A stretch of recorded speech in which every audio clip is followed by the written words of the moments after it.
AI can write seemingly anything, from convincing song lyrics on the topic of Archimedes' principles in the style of Eminem, to a fake legal defense for a robbery accusation that's related to dolphin migration patterns, even functioning code when it feels like it. So why are the knitting patterns it makes such a mess?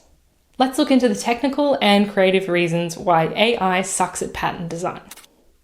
Cards on the table, I don't own a projector, so this presentation isn't really here.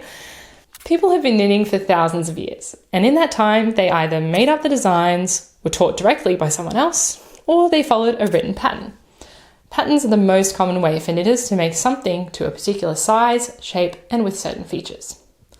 But writing good patterns takes a lot of time and skill. What if you could ask an AI like ChatGPT to write one for you? Tell it what you want and have the exact pattern come out. At first glance, it certainly seems like that's possible. I went and asked an AI tool called Perplexity to do just that, and in a matter of seconds, I had 3 patterns to my specifications ready to go. But before we get into that, where exactly does the urge to have an AI write knitting patterns for us come from? AI saves a huge amount of time. There's no need to manually write out every size or stitch detail, and it automatically does the maths and repetitive formatting tasks for you. It's customizable. You can ask for any pattern in the world, no matter how bizarre. And it can be tailored for accessibility by people with neurodiversity, mobility, or vision issues. It offers inspiration and ideas when you aren't sure what you want to make. And some entrepreneurial spirits see it as an endless pattern-producing money machine. It sounds like a perfect AI use case, but AI patterns aren't all that they seem. So let's talk about what makes a knitting pattern good. Contextual information like gauge, needle size, and suggested yarn are critical. It should have a logical progression from setup and cast on to the body, hems, and finishings, with all the steps included. It should accommodate for multiple sizes, have accurate stitch counts, use standard and consistent abbreviations and terms, and be relied upon to produce a garment that looks like the advertised images. As a bonus, it should be creative, have a design flair and personality, or do something new. But let's talk about how AI works. Large language models, LLMs, which is the technology behind tools like ChatGPT, predict the next word in a sentence, given the words that came before it, based on patterns it's found in massive amounts of text scraped from the internet. And I mean massive. Like websites, videos, books, blog posts, forums, news articles, and yes, inevitably some knitting patterns.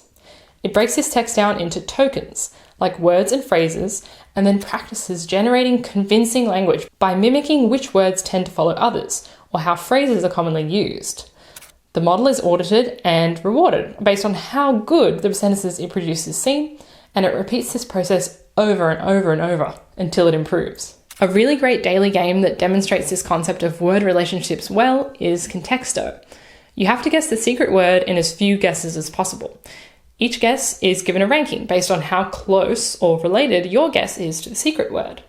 So if the secret word is yarn, guesses like ply, wool, or knit might be scored highly, whereas ocean, flue, and banana would probably be very far down the list. Clearly, I am not great at this game, but to be fair, it is very hard.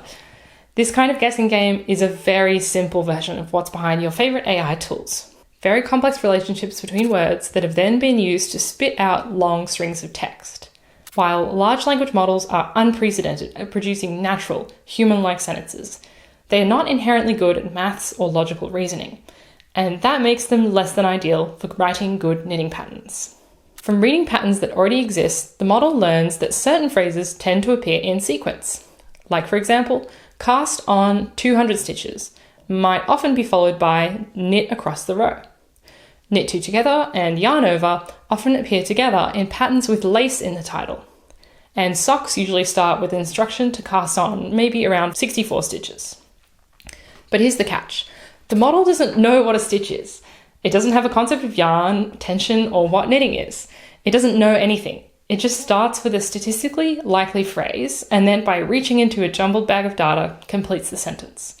And that's where things start to break down. This is a very simplified explanation of large language models. Please go watch some videos from people who know more than me, thank you. There is a relative lack of detailed knitting patterns as compared to all of the other text in the world. And knitting patterns are essentially code that's written without a standard syntax, so that already puts us at a disadvantage.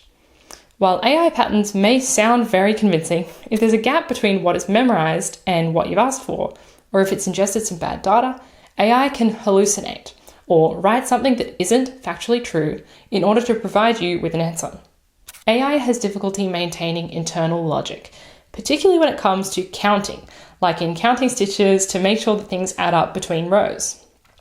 Despite rapid improvement in the technology, AI is famously wrong about simple counting concepts, like how many R's are in the word strawberry. This also flows on into an inability to apply gauge in a logical way. Similarly, it struggles with stepwise instructions where precision matters, often skipping steps or starting something in one step and then never coming back to finish it. It has no concept of the human body and the requisite shaping, symmetry, or fit, and it isn't able to understand the deeper reasoning behind fiber choices and yarn recommendations. AI can mix up terminology, especially if different designers use slightly different conventions in the training data. This is a real problem for crochet, which can use the same word to mean two different stitches depending on where you live. If the AI has seen other incorrect patterns online, and there are many, it may learn from these too. Finally, it can't actually test or see the real result of what it's suggesting. But I'm not taking these limitations at face value. I asked an AI tool called Perplexity to write me a few simple patterns, a sock, a raglan pullover, and a toy rabbit, to see for myself if it really was that bad. Oh boy. We'll start off easy with the socks. Off the bat, there are a few things that don't make sense. It's missing some arguably necessary detail, like the cable lengths. It calls for worsted weight yarn, which is a slightly strange choice for socks, and 4.5mm needles, which seem a little small to me, maybe? In addition to circular needles and a tapestry needle, it calls for something called a yarn needle, which as far as I know isn't a thing. 60 stitches in worsted weight yarn on 4.5mm needles is going to make something closer to a sleeve than a sock. That's just way too big. A 2-inch heel flap is on the larger side, and it doesn't suggest any sort of slip stitch heel pattern, which is typical. It then suggests a short row heel after already knitting the heel flap, or says to do a heel flap and turn, but doesn't actually describe how to turn the heel. Finally, it just says to decrease evenly around the toe. Helpful. Overall, I'd rate it a 5 out of 10. In the raglan pullover pattern, however, we run into some more significant issues. Again, we're asked to use a yarn needle, then we're supposed to cast on the number of stitches that will give you a comfortable fit around the chest, plus a few extra. It suggests 120 to 140 stitches. On 5mm needles with worsted weight yarn, let's say we get a gauge of about 18 stitches per 4 inches. 120 stitches will then give us 26.6 inches or 67.5 centimeters in circumference. I'm all for size inclusivity, but that's around the size of a 7-year-old girl, so I'm not sure I'd say it's a good place to start. Then it calls for 2 inches of ribbing, then knit in stockinette until the piece measures 10 inches from the ribbing. So far we've made a very long tube that's both too wide to be a collar but too small to be a top. Then we're supposed to increase evenly around the 4 raglan lines that it hasn't told us where to place every row until the armholes are 8 inches deep. How can we measure how deep the armholes are? So we have a 10-inch tube with an extreme 8-inch skirt, then separate the sleeves from the body. Come on, you know how to do it. And knit the sleeves to the desired length, then decrease evenly around the cuff. Why and how much? Then we quickly move on without finishing the sleeve because, of course, we have to bind off loosely around the neckline.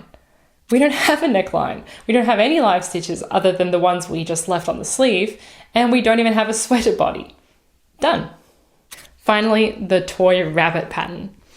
This time we only need 150 yards of yarn, apparently, in our trusty worsted weight, straight needles, and our yarn needle, naturally. This pattern is just wild. We knit a 20-stitch wide, 6-inch long flat panel for the body. Then presumably we make 2 10-stitch wide, 2-inch long ears. Then we must stuff the rabbit, which is currently 3 rectangles, sew the ears on, create eyes with embroidery floss, and sew seams shut. Ignoring the obvious construction questions still remaining, I'd like to remind you that this animal still has no head, arms, or legs. These were so bad, I asked Perplexity to expand on its instructions and leave no step unexplained. Still, we see errors. In the sock pattern, thankfully the yarn needle has disappeared, and the pattern now contains a little more detail, and they do match the socks from earlier. This time our heel flap has a slip stitch pattern, and the heel turn is described. But I for one am having trouble telling if this even makes sense. You're asked to decrease at the centre of the heel flap every time, turning the work until you have 16 stitches remaining. My limited experience knitting socks tells me that this isn't right, but tell me in the comments what you think, or even try to knit this part of the pattern and tell me how you go. Then, with a brief instruction to pick up the edges of the heel flap, you're back off and running. The gusset decrease instructions are equally suspicious, knitting to the last 3 stitches on the heel flap side, knit 2 together, knit 1, on alternate rows. Are we only decreasing on one side of the foot? And things stay worse in the toe with the same instructions, but this time on each needle. So you're decreasing on the left side of the top of the foot and the right side of the bottom of the foot, creating some sort of triangular spiral toe. The raglan pattern has had a similar treatment, with now describing how to place the raglan increases with some detail this time. Unfortunately, I'm not convinced. Following the maths provided, we'd have 56 stitches for the front, and the same for the back. Then by dividing the remaining evenly, that's 4 stitches per sleeve.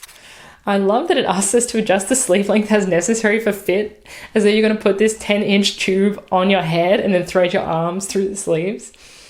But this time we have instructions on how to knit a body. No mention of the hem or bind off though. And there's no detail about how many stitches to pick up under the arm, but we did get sleeve cuffs and a bind off. Again, mysterious instructions to pick up the neckline stitches if needed and to work a 1-inch collar before binding off. Overall, only a slight improvement. And finally, the rabbit. We still have no distinct head, just a single piece for the body, but it does specify to make 2 ears, and this time we have arms and legs, and even a cute pom-pom or square tail. And there's assembly instructions, clarifying that yes, we are supposed to fold the panels into tubes and sew them shut.